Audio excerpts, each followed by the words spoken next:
दूसरे नंबर पे दुबई है, वहाँ पे आप लीगली काम कर सकते हैं, लेकिन वहाँ पे ऐसा जॉब अपॉर्चुनिटीज़ बड़ी कम है।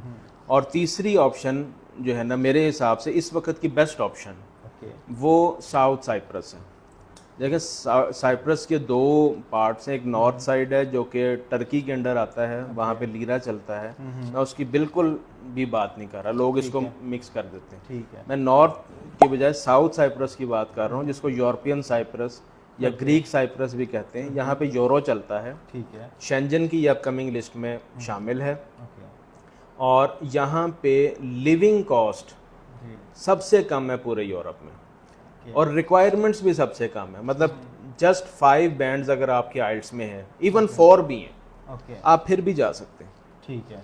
अगर आपने पीटी में 43 स्कोर भी लिया हुआ है तब भी जा सकते हैं। ठीक है। अगर आपके पास टॉफिल आईबीटी है तब भी आप जा सकते हैं। पासवर्ड टेस्ट है तब भी आप जा सकते हैं। इंग्लिश लैंग्वेज के कोई भी इंग्लिश का प्रोफेशनल कोई भी नहीं, लेकिन ये 3-4 जो मैंने जिक्र किए हैं आप उन पे की बेस पे जा सकते। आपको लास्ट डिग्री में जस्ट 50% मार्क्स चाहिए। ठीक है।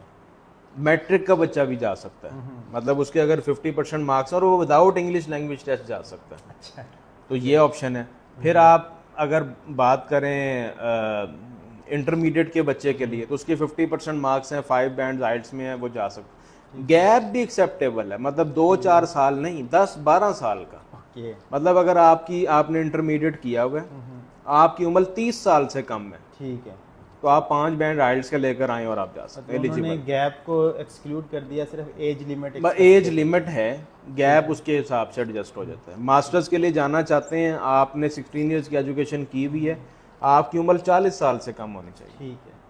तो ये बेतहाशा ऑप्शंस वेरिएशन के साथ, गैप एक्सेप्टेबल, और जनाब आइल्स की मिनिमम रिक्वायरमेंट, जो आपका स्कोर है उसकी minimum requirement, plus living cost इतना कम होना, प्लस जॉब अपॉर्चुनिटीज़ जो मोस्ट इंपॉर्टेंट है। जॉब अपॉर्चुनिटीज़ बेतहाशा हैं। ठीक है। मतलब जाते साथ ही बच्चा नॉर्मली 7 to 1200 यूरोज इजीली कमा रहा होता है। और सर इसमें पार्ट टाइम जॉब ड्यूरेशन कितनी है? हाँ, पार्ट टाइम आप 25 आवर्स जो है ना वो कर सकते हैं, 20 to 25 hours in a week.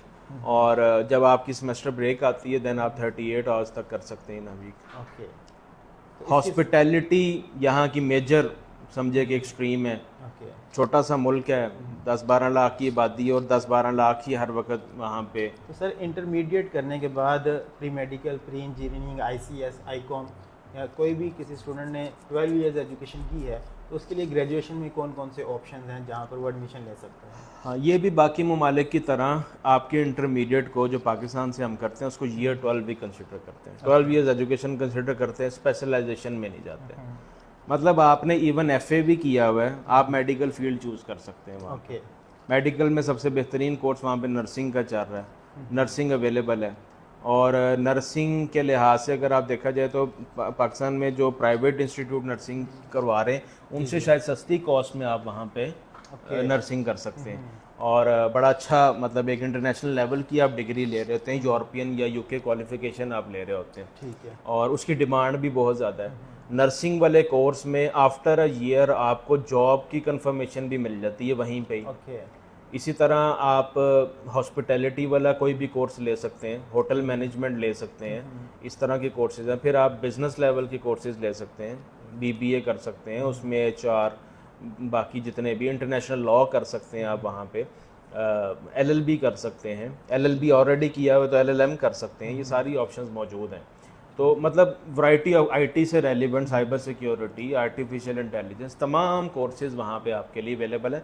कोई भी आपने एफए किया हुआ, एफए किया हुआ, आईसीएस किया हुआ, FSc, pre medical, pre engineering, Icom, कुछ भी 12 ईयर एजुकेशन आपके पास है, 30 साल से कम उम्र है और 5 बैंड आइल्स हैं, आप कुछ भी कर सकते हैं। सर आपने यहाँ पर एक बड़ा इंटरेस्टिंग गाइड कर दिया कि वहाँ पर जॉब अपॉर्चुनिटीज़ हैं और इजीली 1200 अराउंड वो अर्निंग कर सकता है।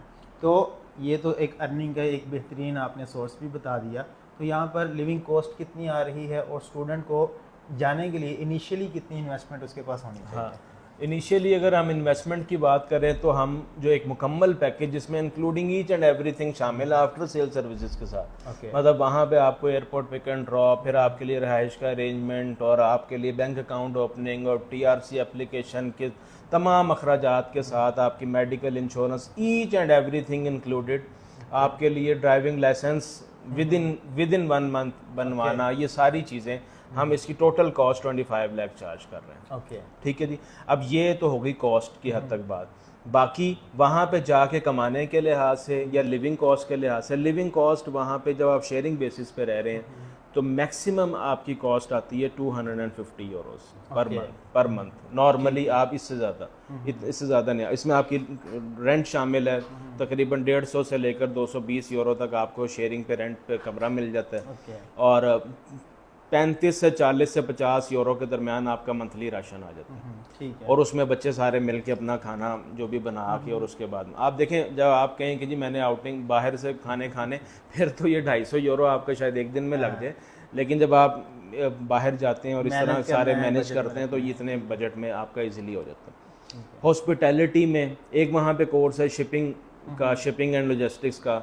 इस कोर्स में आपको पेड इंटर्नशिप कॉलेज खुद प्रोवाइड कर रहा होता है। ओके मतलब ड्यूरिंग स्टडी आपका स्टडी का पार्ट है कि आपने किसी भी लग्जरी होटल में जाके काम करना है और आपको कॉलेज अराउंड 1000 यूरोज बल्कि 1100 यूरोज आपको फिक्स पे कर रहा होता है पर मंथ, और ये आपको 12 की बजाय 13 सैलरीज दे रहा होता है। एक सैलरी बोनस होती है साल की। ओके इस लिहाज से देखा जाए, और टिप्स जो बच्चों को मिलती हैं नॉर्मली किसी भी लग्जरी होटल में, ये सारी चीज़ें इंक्लूड की जाएं तो अभी तक के मेरे एक्सपीरियंस के मुताबिक नॉर्मली बच्चे वहाँ पे 18,000 यूरोज पर एनम वो कमा रहे होते हैं नॉर्मली।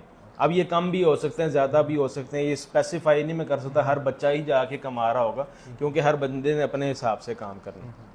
लेकिन अगर आप काम करने वाले हैं, आपके अंदर सेल्फ रिस्पेक्ट नाम की एज सच वो चीज़ नहीं, क्योंकि जाके आपने और जॉब्स ही करनी है और आप चौधरी नहीं है कि जी मैं खुद नहीं कुछ करना, तो फिर तो आप ये सारी चीज़ें वेल कर सकते हैं। लेकिन अगर आप नहीं हैं तो आप इवन ऑस्ट्रेलिया भी चले जाएंगे, आपसे सर्वाइव नहीं होगा। काम करना पड़ेगा, काम करना, सर्वाइवल ऑफ द फिटेस्ट का प्रिंसिपल। बिल्कुल बिल्कुल ऐसा ही है। सर आपका बहुत बहुत शुक्रिया कि आपने इतनी डिटेल में इस हवाले से गाइड किया, और मैं उम्मीद करता हूँ कि देखने वालों को, ख़ास तौर पर स्टूडेंट्स को और पेरेंट्स को इस वीडियो से बहुत ज़्यादा फ़ायदा होगा।